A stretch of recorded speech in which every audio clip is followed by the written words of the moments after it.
Quando você percebe que a sua vida tem muita desculpa e justificativa, você pode ver que você não é bom em nada. Olá, você que está acompanhando mais MRCast, podcast do MR Lançamento. Eu sou o Gabriel Tascone, estou aqui com Jaqueline Dami atrás das câmeras, com Marcelo Bargião, copymestre da MR. Tudo bom, Marcelo? Tudo bem. Gente, eu tô rindo porque a gente tava numa conversa aleatória aqui de extraterrestre, reptiliano, viagem ao espaço, base espacial, mano, e outras coisas mais, hein? E afins. Inclusive, eu prometo para você que está nesse episódio que a gente vai gravar esses bastidores também e soltar como créditos inúteis no final de cada episódio. É isso. Vai lá. Então, para começar o episódio de hoje, Marcelo, vamos lembrar um pouco que a gente falou no anterior. No anterior, a gente começou a falar sobre o que a gente vai continuar hoje, como criar um produto online do zero ou um produto qualquer do zero, seja ele físico ou online. Claro que online é mais fácil do que um produto físico, porque não demanda, vamos dizer assim, uma empresa de produção por trás, ou manufatura, ou matéria-prima. Você pode criar um produto online do zero com o conhecimento que você tem, se você é capaz de ensinar isso para alguém. Até rimou. É disso que a gente vai falar hoje, vai continuar falando. No episódio passado, eu falei muito sobre a minha experiência e sobre aquilo que você deve considerar quando você cogitar criar um produto zero. E que, na maioria das vezes, não é do absoluto zero. É de algum começo inicial, de algum nível de investimento, de algum nível de comprometimento, de alguma mínima audiência, né? Então, partindo do princípio que quando você cria ou cria para alguém um produto, já existe o conhecimento que vai ser envelopado como produto, não dá para dizer que é do absoluto zero. Você tem o conhecimento que vai ser envelopado como um produto. Então, foi disso que eu falei no episódio anterior. É muito importante, porque tem muitas sacadas e orientações práticas para você considerar antes de se aventurar a criar um produto, e tem também as minhas experiências pessoais criando produtos do zero, tanto para mim quanto para clientes para quem eu já trabalhei. Show! E o que a gente vai falar no episódio de hoje?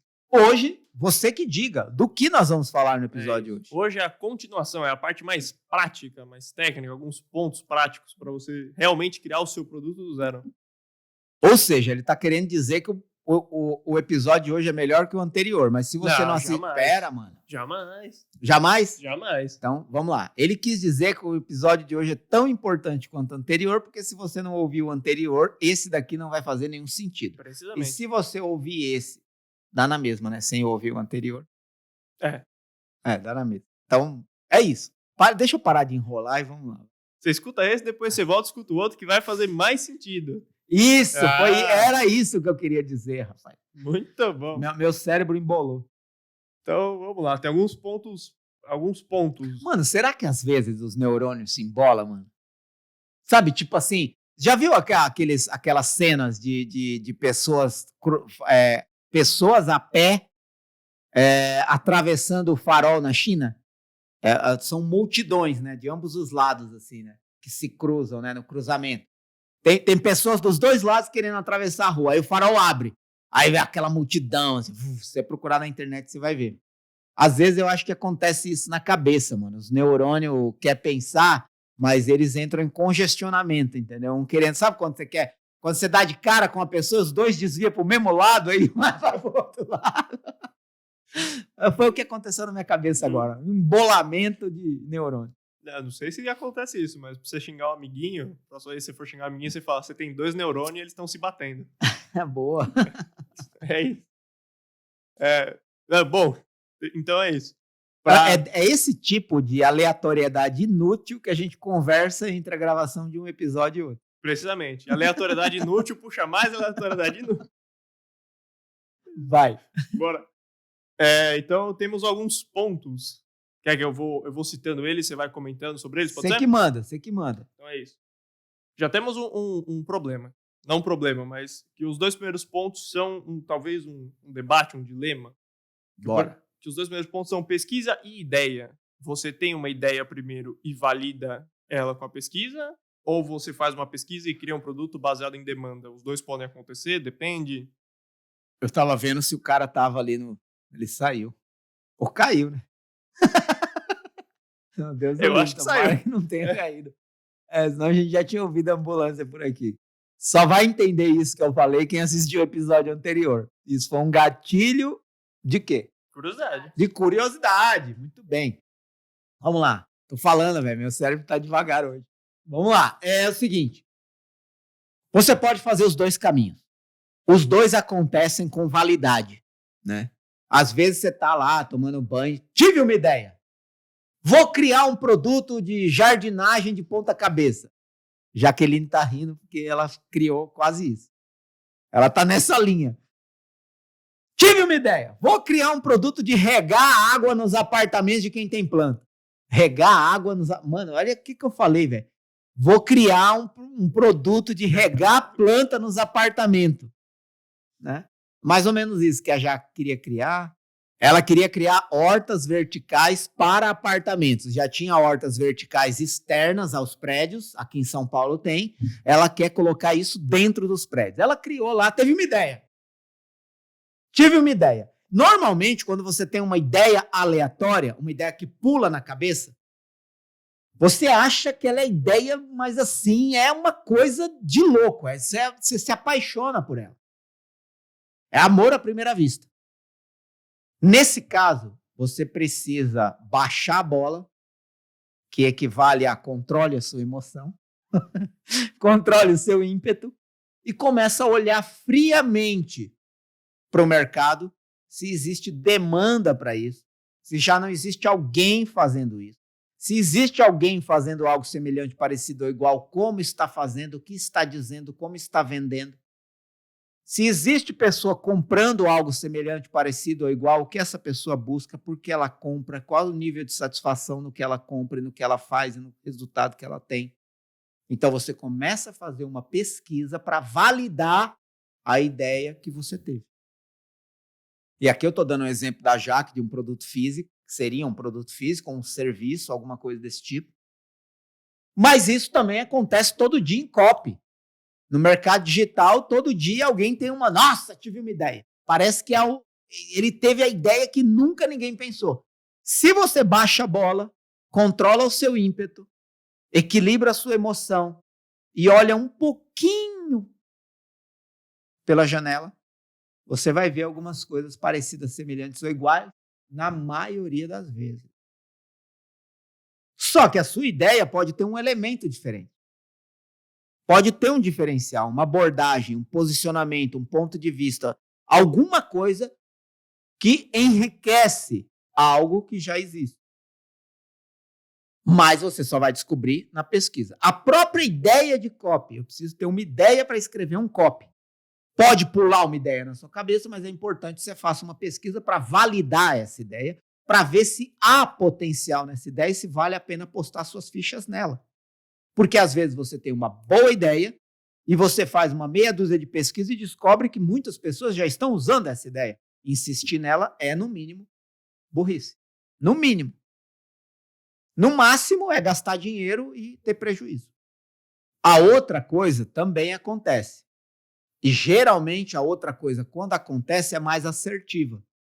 Por quê? Quando você tem uma ideia e faz uma pesquisa para certificar se essa ideia é boa o suficiente para você apostar suas fichas nela, se a pesquisa prova que é uma ideia boa, uau, vai para cima. Só que se a pesquisa mostra que essa ideia não é uau, a tendência é você se frustrar um pouco, porque você achava que era uma ideia genial, mas ela não é tão genial assim, vai, convenhamos. Então você se frustra um pouco. É o efeito colateral, de uma pesquisa depois de ter uma ideia. O outro cenário, ele é mais assertivo. Porque se você se dedica antes a uma pesquisa para descobrir um problema atual que ainda não foi resolvido, você pode, com mais assertividade, ter uma ideia já baseada numa identificação que não está sendo coberta. Eu queria ter um exemplo aqui específico para uma demanda que não está sendo coberta. Esses dias, em algum lugar, surgiu isso. Não vou me lembrar onde. Não, a gente estava falando antes, do foguete que não desmonta. O foguete que não se desfaz na ida. Mas é um exemplo muito longe, né, da nossa vida, né? Eu queria uma coisa mais cotidiana. O que o Gabriel falou é que o Elon Musk, a empresa dele, a SpaceX, tem quem chama ele de Elon Musk. O Elon Musk, o dono da SpaceX e da Tesla, ele foi o primeiro cara que conseguiu fazer um foguete pousar de pé. É claro que eu não vou entrar aqui na tecnicidade da explicação, mas geralmente o foguete levantava voo, ele gastava ali, consumia o combustível, desacoplava e só a cápsula, que era a cabeça do foguete, chegava no destino. E depois essa cápsula, por pequenos impulsos, voltava para a atmosfera e caía em queda livre sem o foguete mais. E isso inviabilizava as viagens frequentes ao espaço, porque é muito caro. Né? Toda vez que você for no espaço, você deixar um foguete pelo meio do caminho, não tem dinheiro no mundo que dê conta disso, para viagens constantes ao espaço. E aí o Elon Musk, ele foi o primeiro cara a fazer um foguete pousar de pé. Ele gastou alguns bilhões de dólares para conseguir isso, mas conseguiu. Então ele fez muita pesquisa para atender uma demanda que não estava sendo coberta. Quando ele conseguiu fazer um foguete pousar de pé, a NASA fez um acordo com a SpaceX que as próximas viagens recorrentes ao espaço seriam feitas com a parceria da SpaceX, porque ele resolveu um problema que nem a NASA tinha conseguido. Esse é um exemplo distante da nossa vida. Se você conseguir encontrar isso no seu cotidiano, alguma coisa na sua área de conhecimento que não está sendo coberta no mercado, você consegue identificar uma demanda para a qual ainda não existe uma solução. Né? Por exemplo, eu vi muito esse evento quando a gente começou a vender muito curso de coaching, e aí tinha muita pessoa de coach formada e as pessoas não sabiam como ter clientes. Aí surgiu o curso de como conseguir cliente de coach. Esse é um exemplo. Então, se você tem isso no seu mercado, é importante. Né? Por exemplo, tem muita gente que vem ensinando as pessoas. Por exemplo, vou criar um curso de como conseguir cliente de copy. Eu tenho curso de copy, muitos outros têm curso de copy, mas geralmente a gente ensina pouco sobre isso. Se você criar um curso específico para como fechar parcerias, contratos e negócios, pode ser que tenha mercado para isso. Porque a maioria das pessoas que estão se formando nos cursos de copy não sabe como fazer isso. Eu vou ter um módulo dentro da minha comunidade Copy Sniper, eu falo sobre isso na imersão Copy Experience, já falei sobre isso no canal Copy Daily, mas talvez um curso sobre como conseguir clientes possa ser uma demanda. Eu estou falando hipoteticamente, por isso você precisa fazer uma pesquisa para ver se a demanda é real e se as pessoas realmente estão interessadas em aprender, em pagar para aprender por isso. Então, aqui eu estou dando exemplos, é isso. Então, para dar uma resumida na pesquisa, você tem que pesquisar se tem uma demanda que não está sendo coberta. Isso. Você tem que pesquisar com a sua audiência para entender o que ela quer, o que ela busca. Você tem que buscar também entender os seus concorrentes para ver o que eles estão fazendo e o que você pode fazer diferente, é isso? Isso, exato. Você sintetizou de forma prática o que eu falei. Daí tem a parte da ideia. E depois da parte da ideia, que você vai fazer com base na pesquisa ou a pesquisa com base na ideia, a gente tem a estruturação do produto. Aí entra a questão. Você tem o seu produto, você vai fazer... Como você escolhe o formato? Você vai fazer um e-book, você vai fazer um curso, você vai criar um produto físico? Pouco provável, mas como é que você decide? É com base no seu conteúdo? É com base no que a sua audiência busca? É com base no que você pode entregar no momento? Você pode escalar isso? É assim, eu acho que se você pode aparecer, o melhor caminho são aulas gravadas. Se você pode e quer aparecer, você se sente à vontade com isso, cria um curso, uma série de aulas, vamos dizer assim, que pode ser dividido em módulos ou não, depende do que você vai ensinar. Por exemplo, vamos dar um exemplo aqui.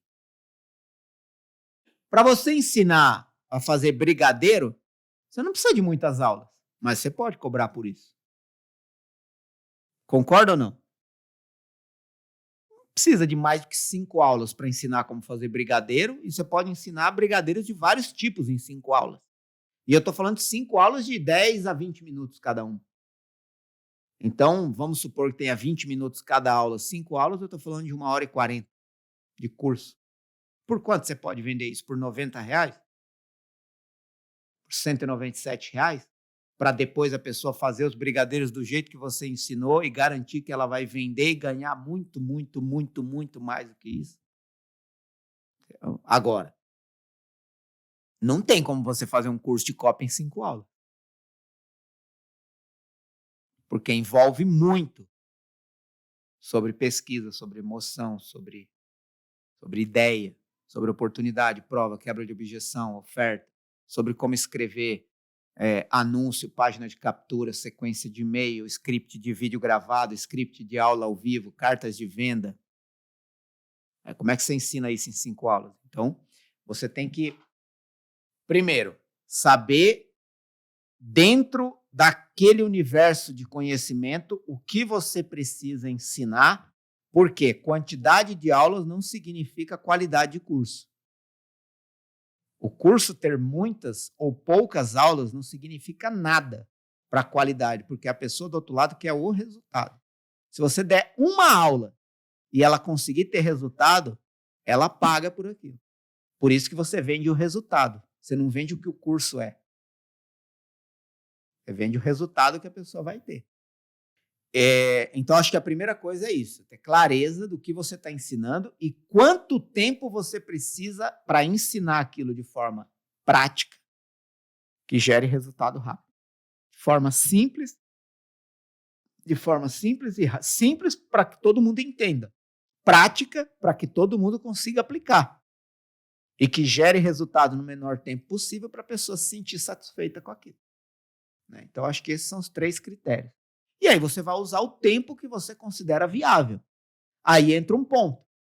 Se você tem um conhecimento e sequer sabe quanto tempo você precisa para ensinar, você ainda não é especialista bom o suficiente para vender alguma coisa. Lembra o que eu falei no episódio anterior? Você realmente consegue ensinar alguém? Eu consigo. Mas você não sabe nem como ensinar, nem quantas aulas você precisa para ensinar. Como você pode se aventurar a querer colocar um curso online se você não sabe nem como ensinar alguém? Você realmente pode ensinar alguém? Você só consegue ensinar alguém quando você tem uma mínima clareza do processo que você vai utilizar para ensinar alguém. E a pergunta que você deve responder primeiro é: se uma pessoa chega aqui sem saber nada, qual é o primeiro passo que ela deve dar para aprender o que eu quero ensinar? E a partir do momento que ela aprende a dar esse primeiro passo, qual é o segundo? E qual é o terceiro? E qual é o quarto? E quantos passos dura essa caminhada? 5, 20 ou 100 passos? Essa caminhada. Faz sentido ou não? Por isso você vai encontrar cursos mais densos, porque o conteúdo é mais abrangente, e você vai encontrar cursos de 50 aulas, 70 aulas, 80 aulas. Falei do exemplo anterior do curso de artesanato, curso completo de artesanato, que envolvia 8 técnicas e tinha 80 aulas.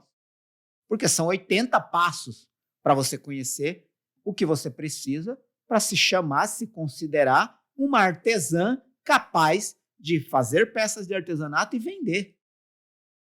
Você precisa dar 80 passos. Agora, ela tinha curso que chamava, por exemplo, a mágica do stencil. Para você ensinar algumas técnicas específicas sobre uma modalidade de stencil, você só precisa de 5 aulas. Então, ela vendia esse curso a R$ 49,00, R$ 97,00. Porque a pessoa, para aprender isso que ela vai ensinar, só precisa dar 5 passos. Agora, se você quer criar um produto do zero e você me diz, eu sei ensinar, eu posso ensinar para outra pessoa o que eu sei e o que eu faço. Se você me diz isso, a minha suposição é que você tem um método para isso. Agora, se você diz que pode ensinar e me pergunta qual método você deve usar, vai cagar. Você não sabe ensinar ninguém. Vai ser um cego guiando outro cego. A tendência é os dois caírem no buraco. Com todo respeito. Mas faz sentido ou não o que eu estou falando? Pô, não, Marcelo, eu tenho um conhecimento, mas eu não acho que eu sou capaz de ensinar, porque eu não sei como organizar o conhecimento que eu tenho. Pô, aí é um passo atrás. Como você fez para chegar ao conhecimento que você tem e conseguir aplicar ele no dia a dia. Ah! O que você faz? Ah, eu faço isso. Como você aplica isso no seu dia a dia? Assim. Qual é a primeira coisa que você faz para começar a aplicar? Eu faço isso. E depois? Eu faço isso. E depois? Eu faço isso. Ah, então a gente tem um passo a passo? Temos. É isso que você vai ensinar para as pessoas. Porque você só é capaz de ensinar o que você realmente conhece porque você realmente fez. É tão simples quanto isso. Agora, se você está tão perdido que você sequer sabe como ensinar outra pessoa o que você conhece, você não pode se chamar de especialista e se aventurar a ter um produto por aí. Porque a tendência é que não dê certo. E se der certo, é cagada. E o pior de você acertar numa cagada é que você não sabe como reproduzir. Sabe quando você está jogando bola e faz o gol? Bola não é uma boa, porque bola é aleatório. Mas sabe quando você o quê, cara? Quando você deixa a janela aberta e descobre a penicilina? Nossa, velho, essa aí não, Não sei também. mais aleatória ainda. Mas deixa eu dar um exemplo aqui. Sabe, talvez nem todos tenham jogado isso aqui, né? Mas sinuca, bilhar. Sabe quando você bate uma bola na outra, ela bate em 3 cantos da mesa e cai numa caçapa aleatória que você nem imaginava que poderia? Isso se chama, matematicamente, no português claro, cagada. Você acertou na sorte.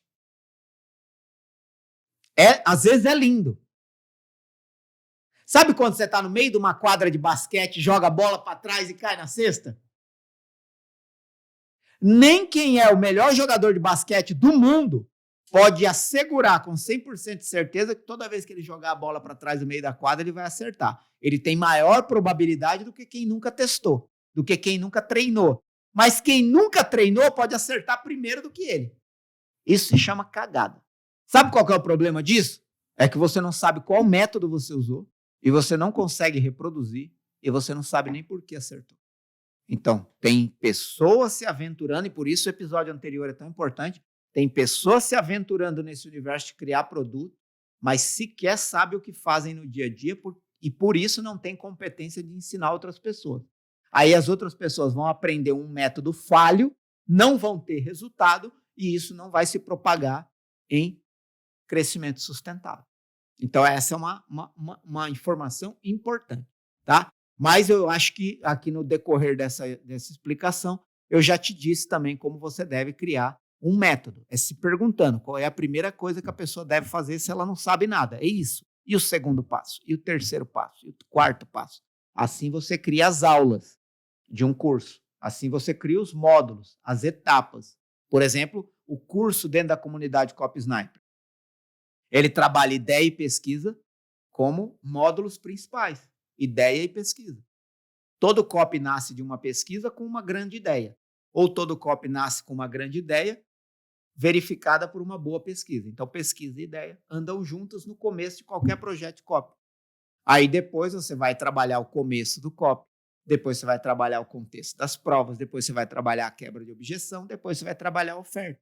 Essa é a estrutura que segue o curso da comunidade Copy Sniper, que é a mesma estrutura que eu uso na imersão Copy Experience presencial. Pesquisa, ideia, emoção. Oportunidade, prova, quebra de objeção e oferta. Para depois aplicação prática em qualquer formato de copy. É um método. É um método de pensar sobre o que vai escrever o que foi identificado na pesquisa e reproduzir isso em qualquer formato de copy. Desde um mínimo formato de copy, que é um anúncio de 15 segundos, até um vídeo de vendas de 20 minutos ou uma carta de vendas de 40 páginas. Show! E dentro dessa parte de estruturação tem também a parte mais técnica, né? A parte de estruturação do produto em si, né? Tipo, você vê se tem o que é preciso para realizar esse produto mesmo. Tem essa parte do conhecimento, você vê se você realmente tem o que precisa para fazer acontecer. E também ver parte técnica, tipo equipamento, gravação, essas coisas. Vamos lá. Tem uma coisa antes. Guarda isso aí para me lembrar depois se eu esquecer. Mas tem uma coisa que eu não falei, que você até falou, eu crio um e-book, eu falei muito de curso com aulas, né? Você pode criar um e-book? Sim, se você não se sente à vontade, se o seu conteúdo é mais prático de forma escrita, ele vai ser melhor de forma escrita, até porque você identificou que a sua audiência prefere dessa forma. Esse é um ponto de decisão. Mas um outro critério é também quando a pessoa não se sente à vontade na frente das câmeras, para dar aulas olhando para a câmera, né? A pessoa não se sente à vontade, então ela pode criar um material escrito. Por exemplo, no mercado financeiro tem muito isso. Muitas assinaturas que você compra no mercado financeiro não tem aulas gravadas, são relatórios financeiros com recomendações financeiras. Então, normalmente as recomendações vêm ou por um grupo de Telegram ou de WhatsApp, ou vem para o seu e-mail, ou você recebe um relatório semanal ou quinzenal ou mensal sobre as operações que você deve montar ou desmontar para realizar o lucro, aquilo que você deve atualizar na sua carteira, são relatórios financeiros, são PDFs. Então, depende de qual é o conteúdo que você precisa transmitir. E aí vem, eu vou falar uma coisa aqui muito interessante, tá? Muitas pessoas me perguntam assim, por que carta de vendas e por que não vídeo? Né? Por que um copy escrito em vez de ser gravado ou ao vivo? Porque agora está muito em evidência os lançamentos ao vivo. Tá? E aí está tudo bem, porque a maioria dos lançamentos ao vivo acontecem à noite, que se popularizaram por causa das lives, por causa da pandemia. Ponto. É um fenômeno provocado por causa de um evento inesperado que levou todo mundo para dentro de casa e para você falar com as pessoas, você precisava fazer lives. E que foi ainda mais popularizada pelos cantores, pelos artistas e pelas pessoas que tinham eventos presenciais, como treinamentos de desenvolvimento humano, como, enfim, treinamentos em geral. Essas pessoas tiveram tudo que ir para a internet. E aí as lives se popularizaram, tanto no YouTube quanto no Instagram. E aí se criou, se popularizou o movimento do lançamento ao vivo. Com uma mega produção às vezes não, porque isso não determina o resultado, eu vou chegar lá. Mas aí as pessoas me perguntam, e por que no universo de tanto vídeo e tanto lançamento ao vivo ainda se insiste em carta de vendas e lançamento escrito, entrega de produto em PDF ou assinatura de relatórios e tal? Por um motivo, muitas vezes, simples. Você já parou para pensar que se você parar agora no seu trabalho para assistir um vídeo, você vai ser julgado pelo vídeo que você vai estar assistindo e se você estiver lendo um relatório, ninguém vai te julgar? Então, o fenômeno do ao vivo, agora que a maioria das pessoas aprenderam a trabalhar de casa e muitas vão continuar trabalhando por longo período, talvez nunca mais voltem para o presencial, é um fenômeno. Né? A pandemia mudou o curso de muitas coisas e alguns vão se manter, outros não. Eu acredito que a maioria não, porque você trabalhar dentro de casa por um mês é legal, 2 meses é legal, daqui 1 ano, 3 anos, 5 anos, você vai começar a pensar se isso é realmente legal. Né? Você não toma sol, você não vê as pessoas, para mim isso é um motivador. Então eu tenho necessidade de sair de casa, eu me sinto melhor saindo de casa, eu me sinto mais criativo, mais produtivo, etc. Nem todo mundo se identifica com isso, mas eu estou falando de cenários que você tem que saber investigar, avaliar. E aí quando você fala assim, eu nunca mais quero ir para a empresa, talvez hoje você fale isso como você fala que eu te amo para uma pessoa e vou te amar para o resto da vida, daqui 1 mês você termina com ela. Todo mundo já passou por isso, isso faz parte da vida. Não, eu tô... E isso faz parte da vida. Mas onde eu quero chegar com isso? É você pensar nisso. Às vezes você faz um lançamento, ou uma aula ao vivo, um lançamento gravado e manda um vídeo para a pessoa e o seu vídeo tem poucas pessoas assistindo. Você já parou para pensar que essas pessoas estão recebendo o seu vídeo ou estão tendo que assistir a sua aula num horário de trabalho? Ou dentro da empresa? E aí, se ela liga lá no vídeo, lá no computador dela, passa alguém perto, vai pensar o que dessa pessoa? Está matando o trampo. Está matando hora. Vagabundo. Agora, se você abre uma carta de vendas, um copy escrito, um e-mail, um relatório, está estudando, está lendo, é inteligente, Percebe? A percepção. Então, muitas vezes, você manda lá o seu vídeo 9 horas da manhã, 9 horas da manhã a pessoa está trabalhando. Volto a dizer, agora o cenário é diferente. Mas há 1 ano e meio atrás, as pessoas iam receber o seu vídeo de lançamento no horário de trabalho. Ela ia dar o play lá na frente de todo mundo, na sala, no escritório. Por isso que o mercado financeiro se destacou muito com cartas de venda, vendendo relatório. Porque em vez de você assistir uma aula, você lê um texto. Quem passa perto acha que você está estudando e não matando tempo no YouTube. Percebe a diferença ou não? Então, esse é um motivo que justifica. Existem muitos outros, mas valeu o ponto. Então, tá aí formatos que você pode usar e tudo depende do que você se sente mais à vontade. Você pode fazer um curso que você entrega tudo ao vivo. Por exemplo, a gente tem um cliente, a Speed, um cliente atual, a Luciana Seabra, ela tem um curso chamado Investindo em 30, que ela entrega durante 30 dias conteúdo ao vivo. Depois fica gravado? Fica, mas cada turma tem o conteúdo ao vivo. São 30 dias ao vivo todo dia. Então, não tem um relatório, não tem. Depois a pessoa recebe e tal. Mas o formato do curso é entrega ao vivo, que é o equivalente a um presencial. Só que online. Outras pessoas vão perguntar qual a diferença do presencial para o online. É que geralmente no presencial você tem experiência uma vez só. No online você pode repetir ela. Por exemplo, o entusiasmo da aula que eu dei na Imersão Copy Experience para aquelas pessoas, ela não vai encontrar de novo. Mas se aquilo serviu para ela aprender melhor, ela nunca mais vai esquecer. E o online? O online ela pode assistir a aula quantas vezes ela quiser. Qual que é a diferença? O ambiente não é controlado, ela pode se dispersar muitas vezes mais. Então, a absorção do conhecimento online é menos intensa do que no presencial. Faz sentido ou não? Beleza, então vamos lá. Gabriel até falou assim, mano, baixa que você tá falando sem parar, mas é porque eu me entusiasmei. Show. Aí nessa parte de estruturação também é a parte que talvez... Quem tava escutando na velocidade 2, Nossa, né? Senhora, você perdeu. Já se lascou. Tem também a parte que talvez tenha o investimento, uma parte do investimento, que é você ver se realmente tem tudo que você precisa. Você precisa de algum curso para colocar em prática, se você precisa de algum equipamento, né? Tem essa parte também que você tem que levar em conta. Esse é o ponto pelo qual a frase do absoluto zero tende a nunca ser verdade. Né? Começar do absoluto zero é uma frase que tende a nunca ser verdade. Né? A partir do conhecimento que você tem que ter algum conhecimento, senão... Aí tem, né? A pessoa que vai falar assim, mas você pode licenciar um produto de outra pessoa e vender. Ok, você pode trabalhar como afiliado ou coprodutor, mas você precisa ter um mínimo conhecimento de, por exemplo, você quer trabalhar como coprodutor, você tem que ter um conhecimento de negociação. Um mínimo para fechar uma parceria com alguém. Você quer trabalhar de afiliado, você tem que entender alguma coisa de funil, de copy, para saber vender o produto de outra pessoa. Você quer licenciar um produto, você tem que ter conhecimento de copy, de funil, de tráfego, para vender o produto que você licenciou.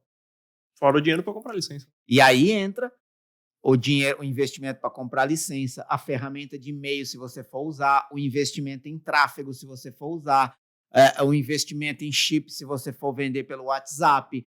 Enfim, cara, você precisa de ter um mínimo conhecimento agregado, comprar algumas ferramentas. Você vai criar página, você precisa ter uma ferramenta que cria página. Você pode usar uma ferramenta gratuita? Pode, mas a funcionalidade é pior, a possibilidade dessa página cair é maior. Então, você vai ter que ter um investimento numa ferramenta para criar a página.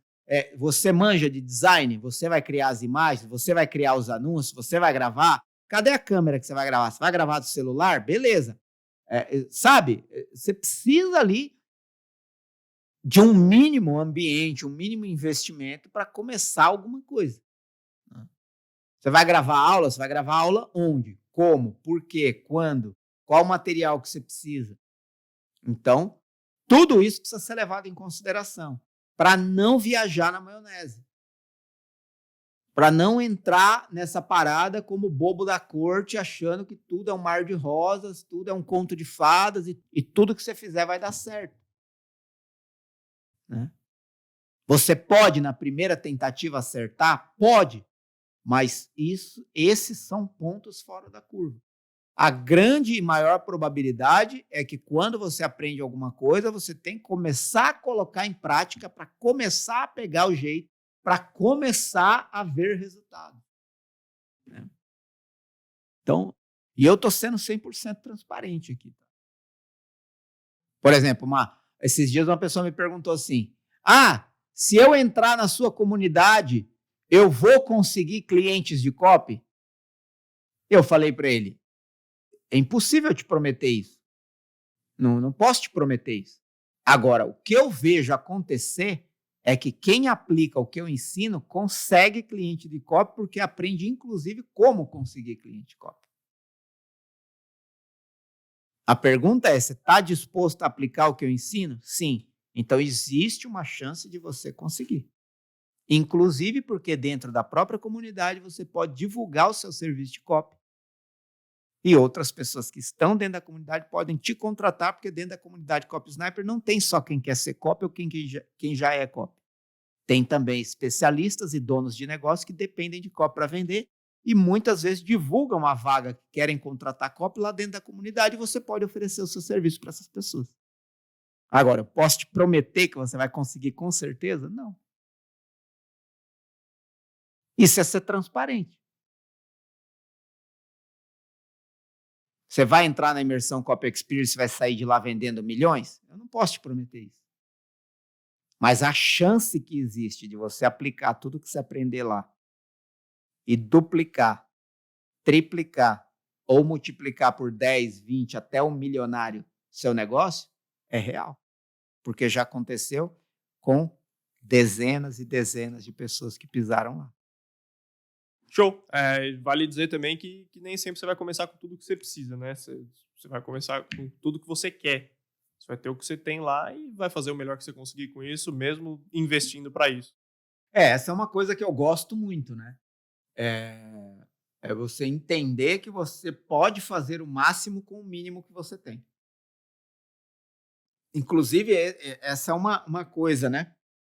E nessa mesa está a prova disso. Você precisa do melhor microfone, da melhor câmera, do melhor pedestal, da melhor imagem. Não. Você precisa ter um conhecimento bom que gera resultado para a pessoa. Porque a prova está aqui. O meu microfone é Peba, comprado no Paraguai, para você saber. E isso não impede eu entregar conteúdo. Agora, tem gente que entra aqui, olha o meu microfone e vai embora, porque o do Primo Rico é mais bonito. Se você está atrás de microfone, mano, de equipamento, filhão, filhona, não vou conseguir te ajudar, porque eu não ligo para isso. Isso ajuda? Pode ajudar esteticamente, visualmente, mas não determina a qualidade do meu conteúdo, nem a qualidade do conteúdo do produto que você quer criar e vender. Claro que uma boa apresentação faz muito no jogo? Faz.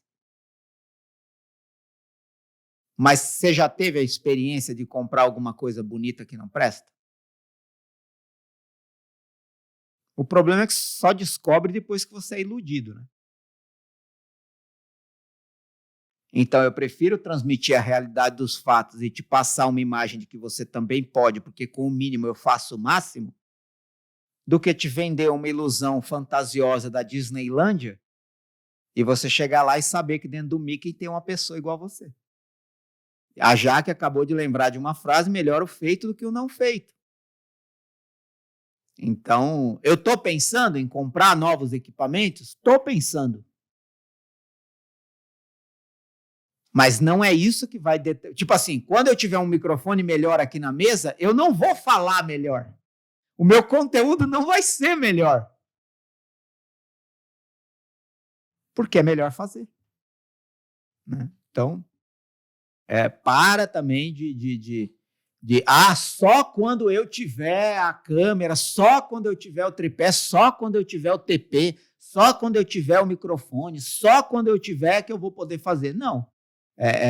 Eu gosto de lembrar uma frase do meu amigo Jerônimo Temer, aliás, estou com saudade dele, faz tempo que eu não vejo, mas o Jerônimo Temer tem uma frase que eu ouvi uma vez da boca dele, nunca mais esqueci, tem anos que eu ouvi isso. Quem quer faz, quem não quer inventa uma desculpa. E se você está dando desculpa para não fazer o que você tem que fazer, você é muito bom em dar desculpa. Provavelmente não é bom em mais nada. Porque quem é bom em dar desculpa, não é bom em mais nada. Você pode ser um gênio da desculpa, da justificativa, do não vou fazer ainda porque o farol não está verde.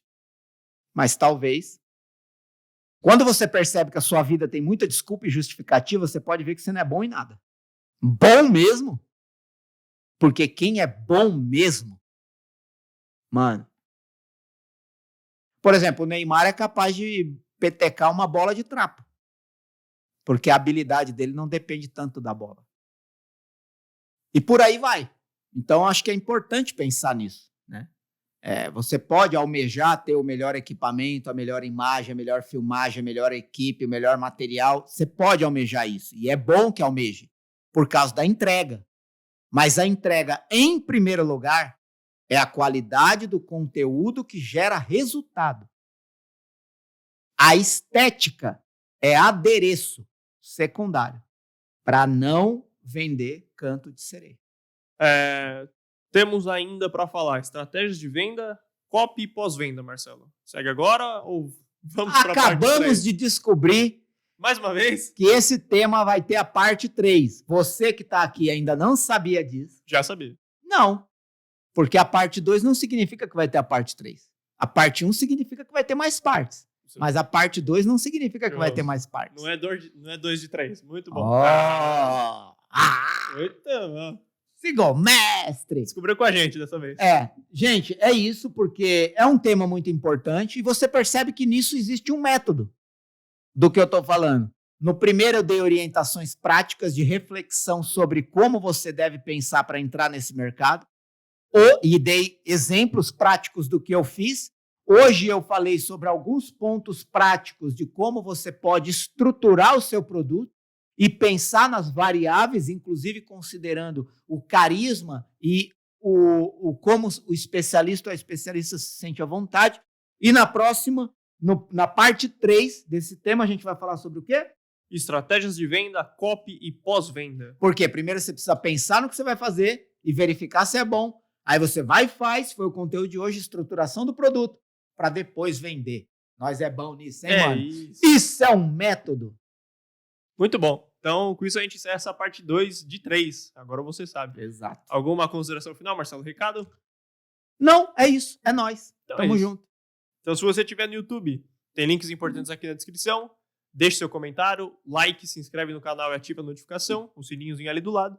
Se você estiver no Spotify ou outras plataformas de produção de áudio, você vem aqui para esse vídeo no YouTube que tem os links, ou você vai no Instagram do Marcelo, @MarceloBragion.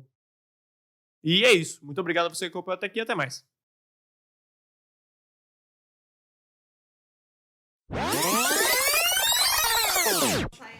Eu tenho uma fascinação por isso. Não é pelo espaço. Eu tenho uma fascinação pelo que o ser humano é capaz de fazer. Tipo assim, eu não estou exagerando. A minha esposa estava do lado na hora. Eu chorei na série Marte quando eu vi o Elon Musk conseguindo fazer um foguete pousar de pé. Eu chorei, cara. Chorei mesmo de soluçar. Porque para mim é extraordinário. É uma coisa que você... Tipo assim, mano, não importa se você gosta, se você não gosta do cara. Ele contratou, mano, uns 500 gênios. Ele não sabe porra nenhuma, você viu aí na ele não sabe porra nenhuma, mano. Ele não sabe nada do espaço. Mas ele contratou as melhores pessoas e deu para elas a autonomia de fazer uma coisa impossível. A NASA considerava um foguete pousar em pé impossível. Ele foi e fez. Você pode criticar? Pode, mano. Mas o que você está fazendo? Agora, por exemplo, você vê o Jeff Bezos. É o homem mais rico do mundo. Você sabia que ele foi abandonado com 3 anos pela família e foi adotado por um imigrante cubano nos Estados Unidos? Ele é filho adotivo de imigrante cubano, mano. O cara já foi camelô, velho. O cara já tentou um monte de negócio que quebrou, já foi humilhado, expulsado. E criou a Amazon, cara. Você pode tirar o sarro? Sempre pode. O que você está fazendo? Então, é tão simples quanto isso, cara. Esses caras estão mudando o curso da história. Pô, poderia ter uma mulher? Poderia. Então, mas não aparece tanto. Entendeu? Por exemplo, o Jeff Bezos levou Olha para você ver que bonito. A mulher que estava na nave com Jeff Bezos, ela tinha 82 anos. Sabe quem é essa mulher? A primeira aprovada no programa espacial da NASA, a primeira mulher, mais nova mulher, a ser aprovada com a nota máxima nas provas da NASA para ir para o espaço. Sabe por que ela não foi? Porque a NASA decidiu enviar só homens. 50 anos depois, o Jeff Bezos levou ela para o espaço. Agora lá é a pessoa mais velha que foi pro espaço, né? Mano, me arrepia. Tipo assim, pô, esses caras têm alguma coisa que a gente não sabe, que não conhece, que pode ser um submundo? Tem, mas, mano, o que eles estão fazendo é inegável. Tem a teoria lá da como é que chama? Os reptilianos. Inclusive, a rainha Elizabeth é reptiliana. Fala que ela também é reptiliana. Então, é engraçado que eu adoro essas coisas, mas eu não acredito na maioria. Tem algumas que eu até acredito. Mas, por exemplo, que nem extraterrestre. É de verdade, eu não estou sendo hipócrita aqui. Eu não acredito em extraterrestre. Eu não acredito em extraterrestre. Eu acho que inventaram uma máquina do... Só que eu assisto todos os programas, porque eu gosto das argumentações que eles criam, das teorias, das justificativas, do oculto que vai ser revelado, dos documentos secretos. Eu adoro isso. Mas o que eu acredito? Eu acredito que o próprio ser humano é o que se pensa ser extraterrestre. Eu acredito que o ser humano tem capacidade de criar coisas que são aquilo que a gente chama de nave espacial extraterrestre. Então, eu acredito que se um dia isso for desvenda, por exemplo, quando se pergunta, por exemplo, o que aconteceu, por exemplo, com... Tem lá, é bíblico, né? O faraó sucumbiu no mar e tal. Foi isso mesmo que aconteceu? Cadê aqueles faraós geniosos que criaram as coisas que ninguém sabe como eles criaram? Qual conhecimento eles tinham? Enfim, tem um monte de coisa aí escondida. Mas, por exemplo, essas aparições de extraterrestre. Um ser humano com uma tecnologia legal consegue fazer isso. Por exemplo, por que não aparece um extraterrestre na Avenida Paulista? Num dia de parada gay? Entendeu? Por que aparece lá no interior do Texas, na fazenda, a família estava dormindo e o tio que foi beber a água viu? Mas ninguém viu, só ele viu. Por quê? É uma forma de você manter uma indústria, a indústria da ufologia, viva. Só que se você tem alguns refletores, mano, você cria uma coisa idiota. Pega uma bacia, prende na outra e faz ela voar. Se você vê de longe, meu Deus, o que é aquilo? Acabou. Aí o tiozinho fica o resto da vida falando que viu ET. E você fazendo comentário, documentário, entrevista, revista. É uma indústria. Por exemplo, eu fui lá no... Mano, a gente tem que parar de falar. Eu fui lá no deserto do Atacama, tem as viagens ufológicas. Porque no deserto do Atacama é onde se tem um dos maiores registros do mundo de aparições de OVNIs e blá, blá, blá. Mas porque lá é o céu mais limpo do planeta. É considerado um dos ambientes mais puros do planeta. Se eu não me engano, só perde para um deserto nos Estados Unidos X. Entendeu? Tanto que o maior observatório espacial do mundo é lá. Chama ALMA. Por quê? Porque é puro. É puro, não tem interferência. Mano, poluição no deserto do Atacama é índice 0,0000000, quase inexistente. Entendeu? Então não tem interferência. É o que eu tô falando. Não, é puro. Ele foi lá, tipo, você sentiu? Sim. Mano, tem lugar no Atacama que o ser humano nunca pisou.